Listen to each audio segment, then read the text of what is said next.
Hi, I'm Sam, male 35, married to Anna, 32, for over a year.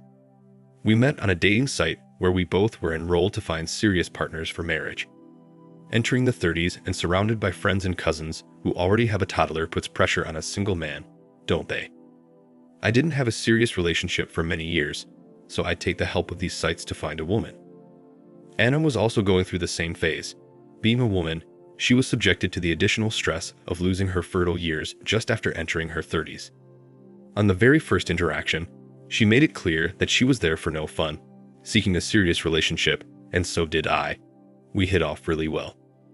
She was from a neighboring town, but was open to shifting to my city because her company had an easy transfer policy. Within weeks of chatting, we were planning for a meetup. And within months of seeing each other, we were talking about the marriage. I often traveled overnight to meet her on weekends, and she did the same sometimes. I thought it was the best thing to happen in my life. It wasn't the first time I had fallen for someone, but it was special.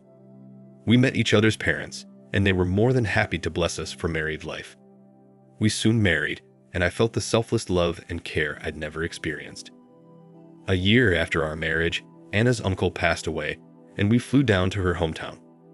She was very close to her uncle and wanted to spend a week with her aunt and her family. Although she asked me to return as my work was stalled, I offered to stay with her to help her cope with the loss. I've always been introverted, and in my teens, I used to envy those studs who could approach any girl to ask for a date. I barely had the confidence to approach anyone of my gender, forget about the girls. Over the years, I accepted my shyness as a shield and would interact only with like-minded people. This kept me out of trouble most of the time, but it wasn't helping my romantic life. I just had one relationship which succumbed to a slow death because I wasn't opening up with her friends. I wasn't comfortable around anyone but her, hence she left me. It was toxic, I know. I realized it much later. So this time with Anna, I promised myself that I would not let this special bond perish for my timidness. I went the extra mile, literally, to gel with her friends and family. This was another reason I chose to stay with her and get to know her family.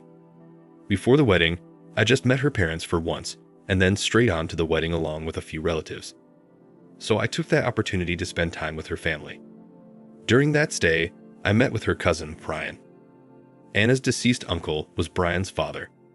He was overly devastated by the loss.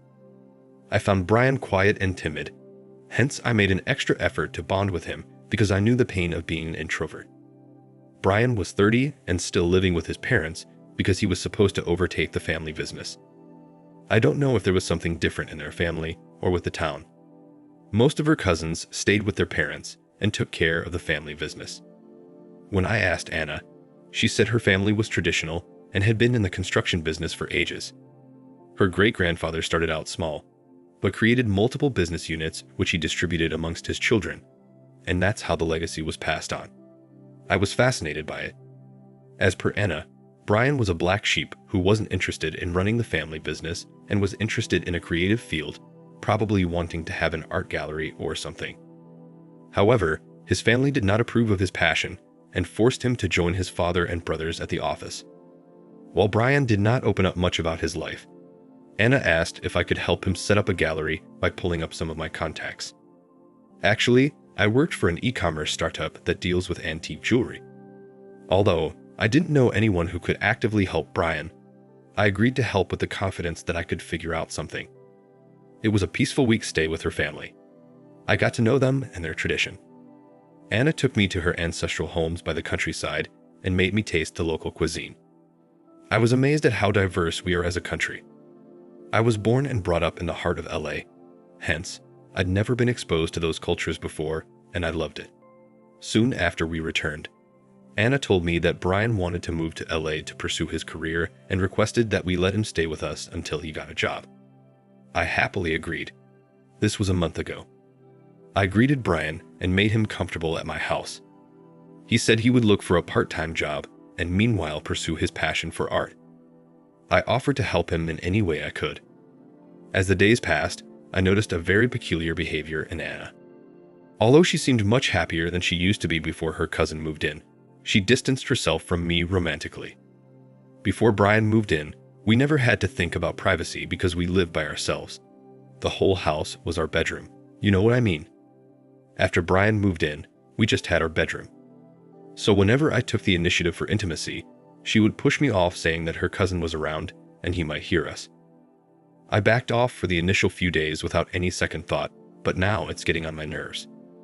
She doesn't understand that she is irritating me and eventually making me hate her cousin.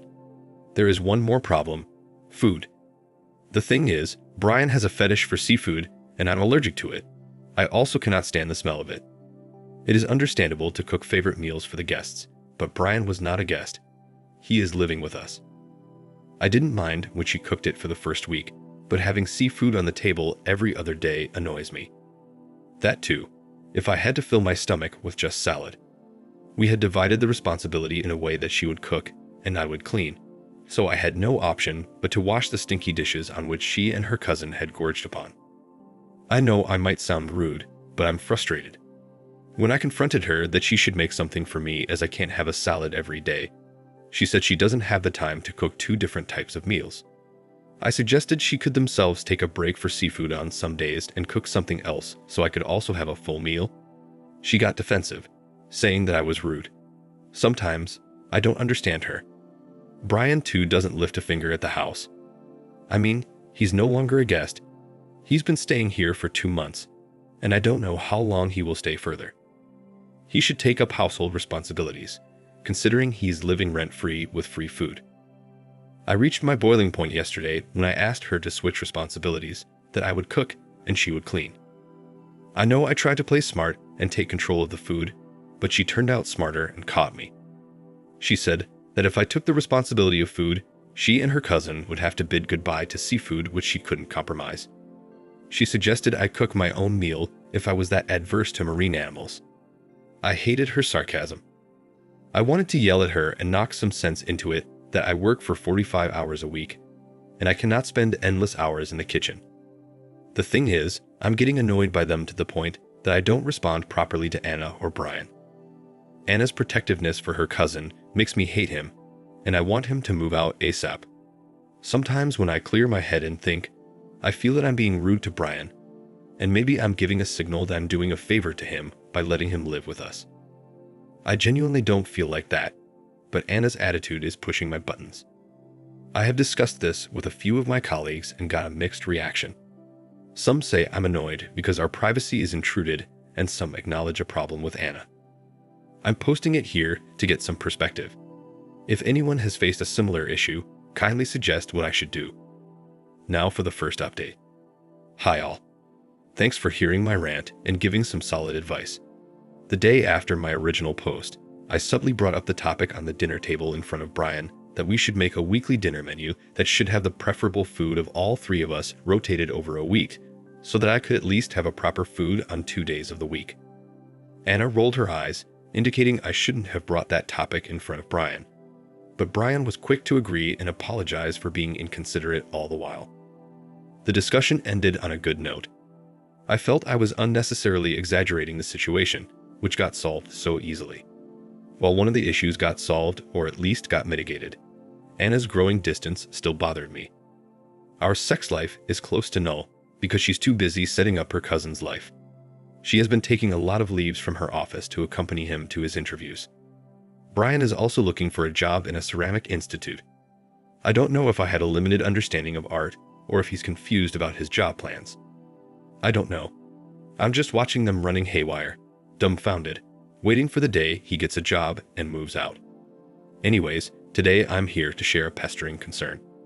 Last week, I had light work, so I came home early on most days. It was disturbing to find Anna sitting so cozily with Brian. Although nothing explicit, their body language was alarming. I met her legs on his thighs. Sometimes he leaned over her shoulder. It is understandable when cousins are young, but both are in their 30s and one is married. When I discussed this with my close friend, he dismissed it, saying I was just annoyed by Brian's presence. Hence, I'm picking on him. I know it is outrageous to assume such things between cousins. Maybe I'm just presumptuous, but it hurts to see Anna sitting so cozily with Brian while pushing me away, saying she was tired and not in the mood. This concern of mine is so sensitive that I'm afraid to confront Anna about it. I might sound disoriented or delusional, but I need serious advice on how to proceed. Now for the third update. Hi, I know I'm updating after a long time. It has been the most disturbing and traumatic time of my life. I'll jump straight into the update. I caught Anna sleeping with Brian. Soon after Brian shifted, I had a disturbing feeling about seeing them together. However, I ignored it. Even when writing the last update, I had a strong instinct that something was rotting between them, but I didn't want to sound presumptuous. A few days after my last update, I arrived early to find my house locked. Usually, Anna or Brian used to be at home, but that day it was locked. I texted Anna asking her when she would return. She didn't reply to my text. I was feeling uneasy, so I decided to go for a run. I went to the nearby Citizen Park, and guess whom did I run into? My wife and her cousin. They were hugging each other, sitting on a bench surrounded by dense bushes. It was so sudden that none of us got a chance to react. I just stopped, and so did they. It was like suddenly two heads popped up from behind the bushes, and I had direct eye contact with Brian, who immediately pushed Anna away, whose eyes were closed while hugging. I asked them what they were up to. It should have been the end, but Anna was very calm and said, "Oh hi, you're here. Actually, Brian was feeling low, so I took him for a walk. Let's go home." I was so confused and shocked that I barely spoke a word after that. In fact, all three of us walked silently on the way back home. After returning home, I sat down on my bed for an hour, unable to comprehend what I'd witnessed minutes ago. When she came to call me for dinner, I gave her a look, but she stared back, asking me why I looked intensely. I silently ate dinner and went to bed. I didn't look at either of them at the dinner table. When she came to sleep and tried to hug me, I told her I was disturbed seeing her hugging Brian so passionately. She chuckled at me, saying that Brian was her cousin and it was just a sibling hug. It should not bother me at all. I realized later that Anna was playing mind games. She did not act shocked. She did not apologize because she was hugging her cousin, and it was no big deal. However much I tried to sweep it under the rugs that they were cousins, it was bothering me, so I devised a plan to find out the truth. As some of you suggested in my last update, I should hire a PI. But I thought it wouldn't be fruitful because the suspect was right inside my house, so I bought some hidden cameras with the intention of placing them in several corners of the house.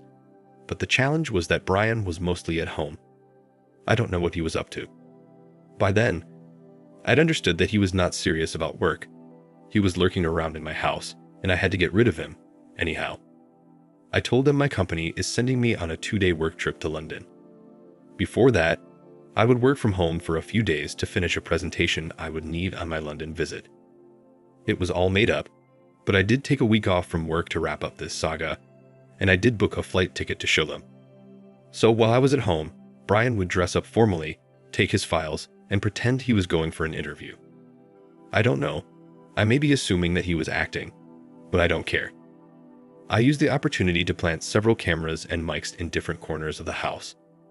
I did this during Anna's office hours after locking the house from the inside, so it cannot be unlocked using duplicate keys.